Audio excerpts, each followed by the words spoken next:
UNSC में तगड़ी tsunami लेकर आने वाला है भारत। यूएन चीफ ने यूएनएससी सुधारों पर कर डाला बड़ा ऐलान।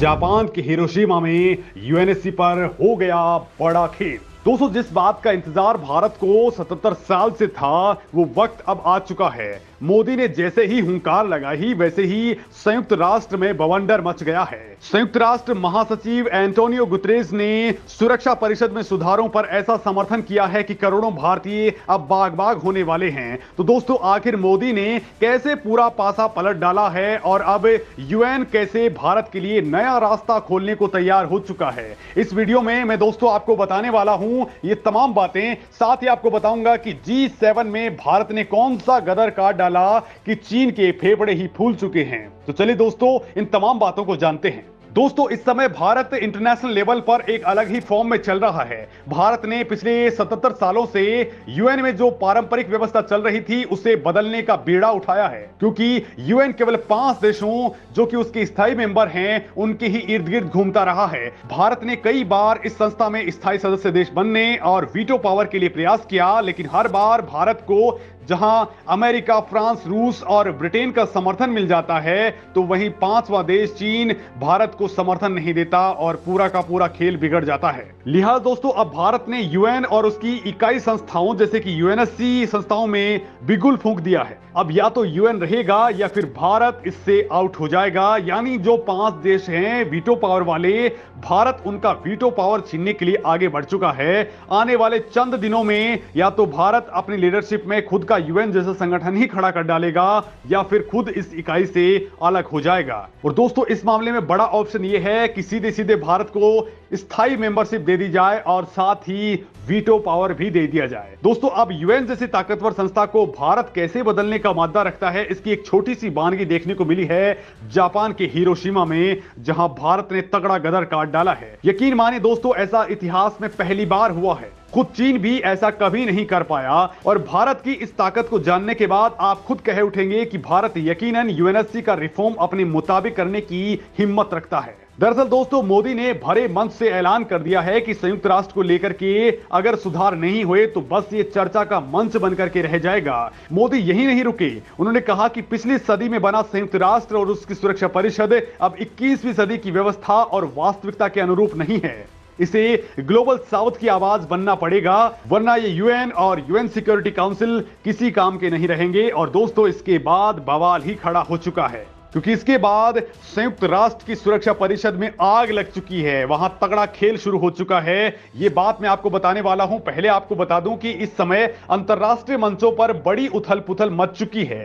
पहले यूएन में विदेश मंत्री एस जयशंकर, यूएन में स्थायी प्रतिनिधि रुचिरा कंबोज ने भारत की भागीदारी को लेकर के बड़ी आग लगा रखी थी। दूसरी तरफ भारत ने एक और संगठन जिसका भारत सदस्य भी नहीं है उसके भी पोस्टमार्टम करने का तगड़ा प्लान कर लिया है। और ये प्लान क्या कुछ है दोस्तों, दरअसल भारत ने एक ही बार में इस संगठन में न केवल खुद की जगह बना ली है बल्कि अपने साथ 2 और कंट्रीज की एंट्री करवा दी है। सिर्फ इतना ही नहीं बल्कि भारत ने तो कुछ ऐसा प्लान किया है कि संगठन का नाम तक ही अब चेंज होने वाला है। जी हां दोस्तों, दरअसल ये संगठन है बेहद ही पावरफुल G7, जिसमें दुनिया की 7 सबसे बड़ी इकोनॉमीज वाले देश शामिल हैं, जिसमें Japan, America, Britain, Canada, Germany, France और इटली शामिल हैं। भारत भी चाहता है कि वो भी इस संगठन का सदस्य बने, क्योंकि भारत के सैन्य पावर और भारत की अर्थव्यवस्था को रफ्तार देने के लिए इस संगठन का सदस्य होना भारत के लिए बेहद जरूरी है। इसके 7 सदस्य देश ही इसका हर साल आयोजन करते हैं, जिसे G7 शिखर सम्मेलन कहा जाता है।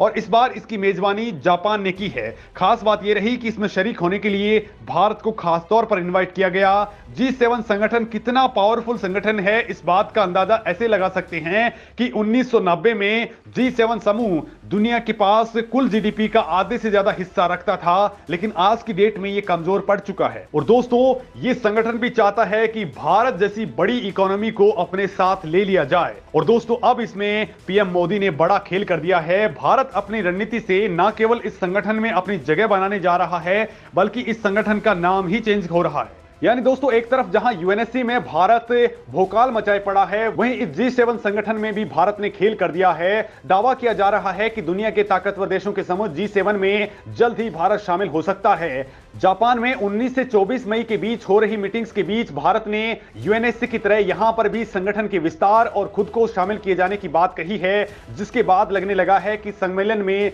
भारत को लेकर के बड़ा ऐलान हो सकता है। दोस्तों, भारत इसमें खुद ही नहीं बल्कि ब्राजील और चीन की भी एंट्री करवा सकता है। इसके बाद चर्चा है कि G7 का नाम G7 से बदल करके G10 या फिर D10 रखा जा सकता है। इस संगठन में पहले रूस भी शामिल था, लेकिन रूस ने जब क्रीमिया पर हमला किया तब साल 2014 में रूस को इस संगठन से हटा दिया गया।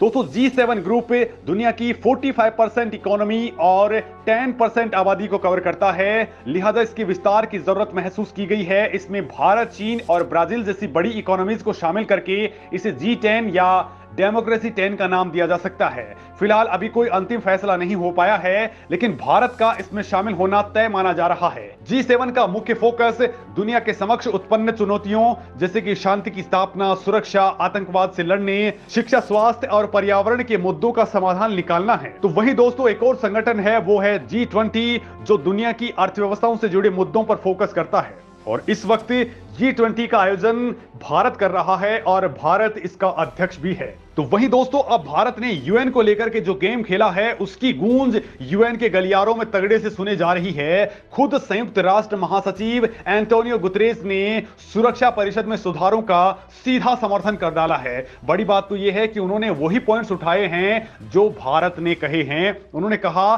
कि संयुक्त राष्ट्र सुरक्षा परिषद साल 1945 के हिसाब से अपने पावर्स का डिस्ट्रीब्यूशन कर रहा है। उस समय की वास्तविकताओं से अलग आज की डेट में इनकी शक्तियों को फिर से बांटने की आवश्यकता महसूस की जा रही है। संयुक्त राष्ट्र सुरक्षा परिषद में सुधार अब समय की डिमांड है और ये अनिवार्य रूप से आज की दुनिया की वास्तविकताओं के अनुरूप होने चाहिए। दोस्तों, हिरोशिमा में संयुक्त राष्ट्र सुरक्षा परिषद की इस बड़ी टिप्पणी से 15 देशों वाली सुरक्षा परिषद में सुधारों को अब नई दिशा मिल चुकी है, क्योंकि यूएनएससी में तत्काल सुधार की डिमांड करने वालों में भारत सबसे आगे है और सुरक्षा परिषद वर्तमान चुनौतियों से निपटने में बेहद ही फ्लॉप साबित हो चुकी है। G7 समिट में पीएम मोदी ने यही सवाल दुनिया के सामने उठाया कि जब इन चुनौतियों से निपटने के लिए संयुक्त राष्ट्र बना था तो विभिन्न मंचों को शांति और स्थिरता से जुड़े मुद्दों पर विचार विमर्श क्यों करना पड़ रहा है। इससे पहले दोस्तों, संयुक्त राष्ट्र में भारत की स्थायी प्रतिनिधि रुचिरा कंबोज ने कहा था कि भारत संयुक्त राष्ट्र चार्टर का फाउंडर मेंबर है। इस चार्टर पर 26 जून 1945 को सैन फ्रांसिस्को में हस्ताक्षर किए गए थे, लेकिन 77 साल बाद जब हम देखते हैं कि दुनिया के सबसे बड़े लोकतंत्र यानी भारत, अफ्रीका और लैटिन अमेरिका को दुनिया के बड़े फैसलों से दूर रखा जा रहा है, केवल 5 देश दुनिया के 188 देशों के फैसले ले रहे हैं, ये अब नहीं होने दिया जाएगा। इन 500 देशों से तुरंत वीटो पावर छीन लेना चाहिए। और दोस्तों, इसके बाद यूएन में तगड़ा बवाल मच चुका है और अब जल्द ही भारत को लेकर के बड़ा ऐलान हो सकता है। इस मामले में आप क्या कुछ कहते हैं, कमेंट करके जरूर बताएं।